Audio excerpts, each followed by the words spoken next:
नमस्कार दोस्तों, environment science के सबसे लार्जेस्ट और शानदार प्लेटफॉर्म इन्वायरो अकेडमी पे मैं सत्येंद्र चौधरी आप सभी का एक बार फिर बहुत बहुत स्वागत करता हूं। दोस्तों, एक और बहुत ही इम्पोर्टेंट टॉपिक की बात करेंगे और इस बार भी मैंने पिछली वीडियो की तरह स्पाइडर नोट्स बनाए हैं जिससे कि आप आसानी से एक टॉपिक को कंप्लीटली एक पेज पे, एक स्लाइड पे उसकी समरी बना सकें और सारे पॉइंट्स जो हैं एक साथ आपको याद हो जाएं।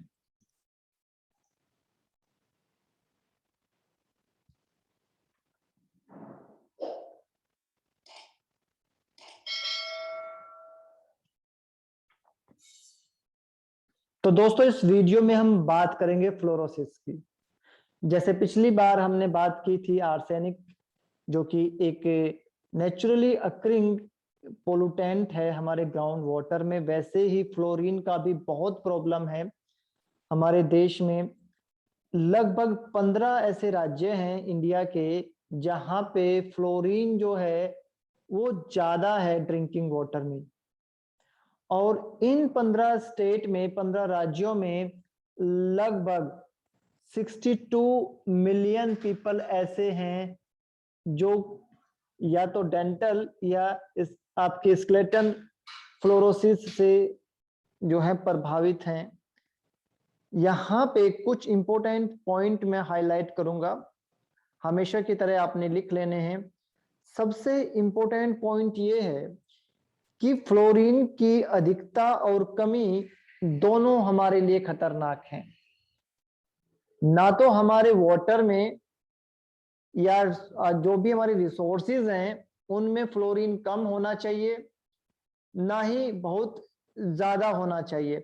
इसीलिए फ्लोराइड को दो धारी तलवार बोलते हैं, डबल एज्ड स्वॉर्ड कहा जाता है।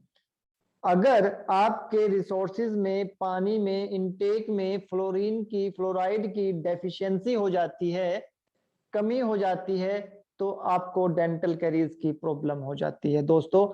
इसीलिए कहा जाता है कि आपके पानी में कम से कम 0.5 mg पर लीटर जो है फ्लोराइड होना चाहिए। वहीं पे अगर आपके रिसोर्सेज में, पानी में या किसी भी माध्यम से फ्लोराइड का कंजम्पशन ज्यादा है तो आपको फ्लोरोसिस हो जाएगा। इसीलिए जो हमारे स्टैंडर्ड हैं उन्होंने कहा है कि हमारे पानी में फ्लोराइड जो है 1 mg पर लीटर से ज्यादा नहीं होना चाहिए। फ्लोराइड आता कहां से है?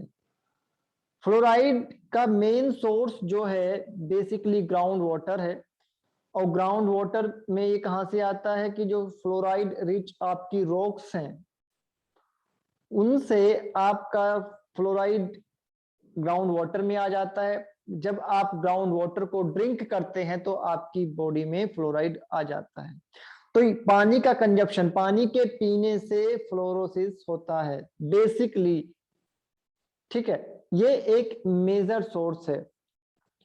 जहां पे जो हमारे स्टैंडर्ड है वो बोलते हैं कि वाटर में हमारा जो फ्लोराइड है वो 1 mg पर लीटर से ज्यादा नहीं होना चाहिए। बट हमारे पास में कुछ ऐसे रॉक्स हैं जिनमें फ्लोराइड का कंसंट्रेशन बहुत ज्यादा है। कुछ ऐसे रॉक्स हैं जिनमें लगभग 810 mg पर kg के हिसाब से फ्लोराइड है। इसके अलावा और कौन सा ऐसा सोर्स है? एक तो पानी हो गया मेजर सोर्स, इसके अलावा आपका जो हम रॉक सोल्ट खाते हैं, काला नमक, ठीक है, या सेंधा नमक यानी कि रेड रॉक सॉल्ट जो होता है। तो काला नमक यानी कि ब्लैक सॉल्ट एंड आपका रेड रॉक सॉल्ट, ये दो भी मेजर सोर्स हैं।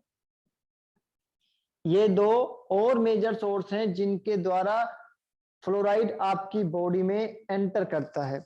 इसके अलावा और कौन सा ऐसा सोर्स है जो कि आपके फ्लोराइड के जो कंजम्पशन है उसको बढ़ाता है? टूथपेस्ट। ठीक है ना बच्चों, टूथपेस्ट में फ्लोराइड ऐड किया जाता है। जो इसकी लिमिट है वो है कि आपके टूथपेस्ट में 1000 ppm से ज्यादा फ्लोराइड नहीं होना चाहिए। इसीलिए कहा जाता है कि छोटे बच्चों को पेस्ट से दूर रखना चाहिए, क्योंकि छोटे बच्चे जो हैं वो ब्रश करते टाइम पेस्ट को खा जाते हैं। अगर वो लोकल आपका या ऐसा कोई पेस्ट है जिसमें फ्लोराइड का कंसंट्रेशन बहुत ज्यादा है, तो बच्चे की हेल्थ जो है वो खराब हो सकती है। इसीलिए बच्चों को जो है पेस्ट से दूर रखना चाहिए। खेलते खेलते भी बच्चे खा लेते हैं, ब्रश करते हुए खा जाते हैं। ठीक है बच्चे, तो बेसिकली क्या होता है जब फ्लोराइड का कंसंट्रेशन हमारे शरीर में, बॉडी में ज्यादा हो जाता है, तो आपको पता है कि हमारे बोन्स में और हमारी हड्डियों में कैल्शियम होता है। ठीक है, जब ये आपका फ्लोराइड जो है ज्यादा अमाउंट में हमारे शरीर में जाता है, तो ये यहाँ पे डिपॉजिट होना शुरू हो जाता है। ठीक है, ये हमारी हड्डियों में डिपॉजिट होना शुरू हो जाता है, और एक बार ये हड्डियों में, हमारी बोन्स में कैल्शियम के साथ डिपॉजिट होना शुरू होगा, तो उसके बाद में हमारी हड्डियों को ये कमजोर कर देता है, दांतों को ये कमजोर कर देता है। बहुत इंपॉर्टेंट टॉपिक है फ्लोरोसिस। काफी बार इस पे क्वेश्चन आए हैं, पोल्यूशन कंट्रोल बोर्ड भी इस पे क्वेश्चन करता है, एनटीए, इससे पहले सीबीएसई और यूजीसी ने भी इस पे आपको क्वेश्चन किए हैं। तो कुछ बेसिक क्वेश्चन आपको तैयार करने हैं। सबसे पहले तो इस स्लाइड को आपने एज सच अपनी नोटबुक में लिख लेना है।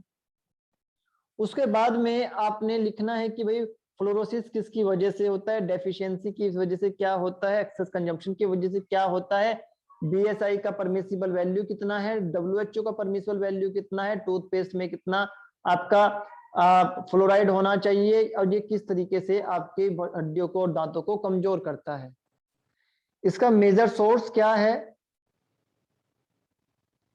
ठीक है बच्चे, ये बेसिक क्वेश्चन हैं जो आपको मिलते रहेंगे। उम्मीद करता हूं कि ये टॉपिक आपको क्लियर हो गया होगा। फिर भी कोई डाउट अगर आपको मेरी किसी भी लेक्चर पे, किसी भी वीडियो पे होता है, तो आप कमेंट बॉक्स में लिखकर हमसे पूछ सकते हैं। आप सभी लोग ब्रॉडकास्ट लिस्ट में तो हैं ही। ठीक है बच्चों, आपकी तैयारी अच्छी चल रही होगी, यही हमें उम्मीद है। लगातार हम आपसे जुड़े रहते हैं, अपडेट देते रहते हैं। अभी एग्जाम पोस्टपोन्ड चल रहा है आपका, किसी को भी डिप्रेशन में नहीं आना है। लगातार आप अपनी तैयारी करते रहिए, हम कोशिश करेंगे कि बेहतर से बेहतर जो है आपके लिए जितने भी रिसोर्सेज हैं, जिससे कि आपका नेट जेआरएफ क्लियर हो, वो आप तक पहुंचाते रहें। हमारी बेस्ट विशेष हमेशा आपके साथ में रही है, रहेगी। बच्चे सीखते रहिए, मुस्कुराते रहिए। God bless you all.